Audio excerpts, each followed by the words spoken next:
বিপত্তারণা। কর্ম যখন তার ভীষণ রূপ নিয়ে প্রবল আকারে একরকম দমবদ্ধ পরিবেশ সৃষ্টি করে, আমাকে ধীরে ধীরে গ্রাস করে নিচ্ছিল, ঠিক তখনই কলকাতার বেহালার ঠিকানা ছেড়ে মেদিনীপুর শহরে ভাড়া বাড়িতে উঠলাম। গ্রুপ বি স্টেশনোগ্রাফার হিসেবে মেদিনীপুরের জজ কোর্টে জয়েন করি। বেশ ভালোই চলছিল। হঠাৎ ট্রান্সফার অর্ডার এলো। চলে যেতে হলো গড়বেতা ডিস্ট্রিক্ট কোর্টে। আমার ভাড়া বাড়ি থেকে ট্রেনে সময় লাগে প্রায় 2 ঘন্টা। ভাগ্য এমনই, অফিসে কাজের চাপটাও বাড়তে থাকলো দুরন্ত গতিতে। সব কাজ সেরে বাড়ি ফিরে ক্লান্ত শরীরে আমার স্ত্রীর সাথে সব কথা বলতাম। সে আশ্বাস দিয়ে বলতো, সব ঠিক হয়ে যাবে, ঠাকুরকে ভরসা করে চলো। কিন্তু দীক্ষা বা স্বস্তায়নী মন্ত্র নিলেই যে সব হয়ে যায়, সেটা মানতেই পারিনি। তাই আমার স্ত্রীর যেমন সহজ বিশ্বাস ছিল, আমার তা ছিল না।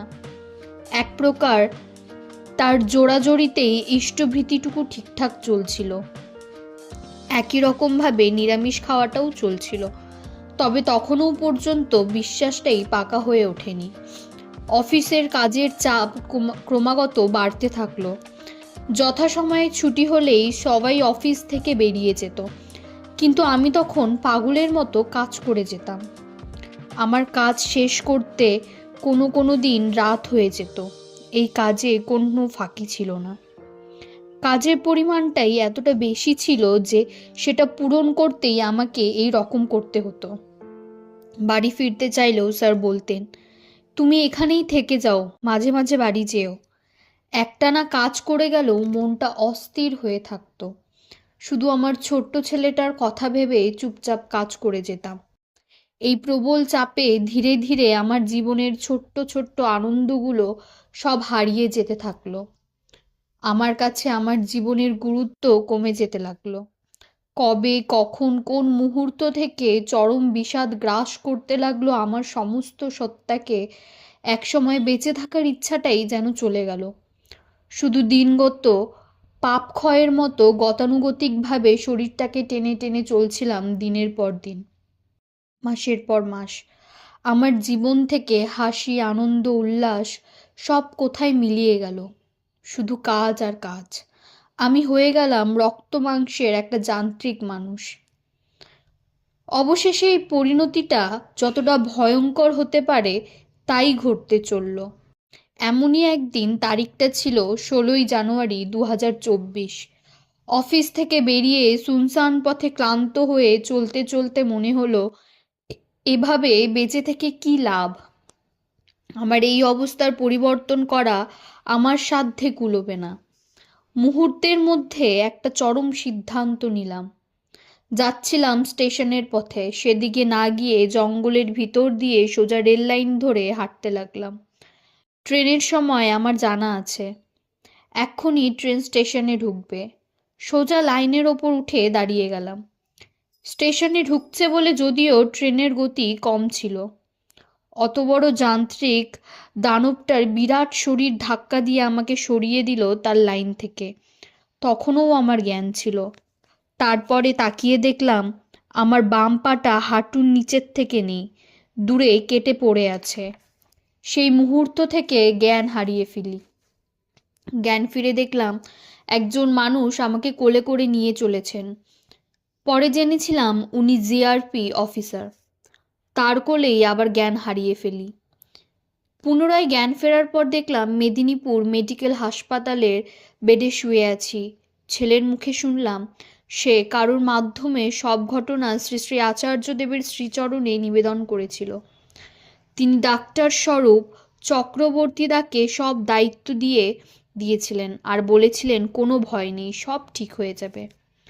আচার্যদেবের আশীর্বাদে আর ডাক্তার স্বরূপ চক্রবর্তীদার তত্ত্বাবধানে এবং অবশ্যই অন্যান্য ডাক্তার আর নার্সদের আন্তরিক চেষ্টায় মাত্র 1.5 মাসের মধ্যে আমি অত বড় দুর্ঘটনা থেকে বেঁচে হাসপাতাল থেকে বাড়ি ফিরে এলাম। বাড়ি থেকে চেক আপ চলছিল। শ্রী শ্রী আচার্যদেব সবচেয়ে ভালো উন্নত ধরনের কৃত্রিম পা লাগাতে বলেছিলেন এবং বলেছিলেন পা লাগানোর পর যেন তার কাছে আসি। তার আশীর্বাদে একটা এনজিওর মাধ্যমে জয়পুর থেকে সবচেয়ে ভালো কৃত্রিম পা জোগাড় হয়ে গেল। দুবার অপারেশনের পর এবং ট্রায়াল দিয়ে আমি স্বাভাবিক জীবনে ফিরলাম। এই অ্যাক্সিডেন্টের পর বহুবার চাকুরিতে বদলির চেষ্টা করেছিলাম, কিন্তু চেষ্টায় সফল হতে পারিনি। কৃত্রিম পা লাগানোর পর তার আশীর্বাদে সেই বদলি হয়ে গেল। ফিরে এলাম মেদিনীপুর জজ কোর্টে। এরপর ভাড়া বাড়ি ছেড়ে দিয়ে একটা ফ্ল্যাট বাড়ি কিনে নেওয়ার সুযোগ হলো। আমার সারা শরীরে আর কোথাও কোনো আঘাত ছিল না, সেই জন্য আমি খুব তাড়াতাড়ি সুস্থ হয়ে উঠলাম। এই সময় আমার ছোট্ট ছেলেটা একটা সর্বভারতীয় পরীক্ষায় ভালো ফল করে। হতাশায় ক্লান্তিতে অবসন্ন হয়ে জীবনের এই একঘেয়েমিতে ভরা কর্মচক্রের জালে জড়িয়ে সেই ভয়ঙ্কর অবস্থা থেকে মুক্তি পেতে মরে বাঁচতে চেয়েছিলাম। মরা আর হলো না। এই অপরাধের মাসুল দিতে হলো একটা পাকে হারিয়ে। পরিবর্তে ফিরে পেলাম আমার জীবনে ঠাকুরকে আর কিছু দরদি গুরু ভাইকে, যারা সবসময় আমার পরিবারের পাশে থেকে সাহায্য করে এই অবস্থা থেকে মুক্তি পেতে যথাসাধ্য করেছেন। আমার এই ফিরে পাওয়া জীবনটা বা ঠাকুরের মানুষে ভরা এই জগৎটা সম্পর্কে আমার কোনো ধারণা ছিল না। হারিয়েছি খুব সামান্যই, পরিবর্তে ফিরে পেয়েছি অনেক। ঠাকুরের প্রতি আমার স্ত্রীর গভীর বিশ্বাস, একান্ত নির্ভরতা আর জীবনটাকে চরম বিপর্যয়ের হাত থেকে মুক্তি দিয়েছে। এটা আমি মনে প্রাণে বিশ্বাস করি। তার বিশ্বাস দিয়েই সে আমার বিশ্বাসকে গভীর করে তুলেছে। আমার পরিবারের সব সদস্যের মধ্যেই সেই অটুট বিশ্বাস জীবন্ত হয়ে উঠেছে। শ্রী শ্রী আচার্যদেবের নির্দেশ মতো 2024 ডিসেম্বরের প্রথম দিকে তার দর্শনে দেওঘর এলাম। তার সামনে এসে তাকে দর্শন প্রণাম করে প্রবল আবেগে আমার এই চরম বিপর্যয়ের কথা সব নিবেদন করি। বাঁধভাঙা উচ্ছ্বাসের মতো এলোমেলোভাবে আমার জীবন কথা তিনি অত্যন্ত ধৈর্যের সাথে শোনেন। আদেশ করেন আনুপূর্বিক সব কিছু লিখে দেওয়ার জন্য।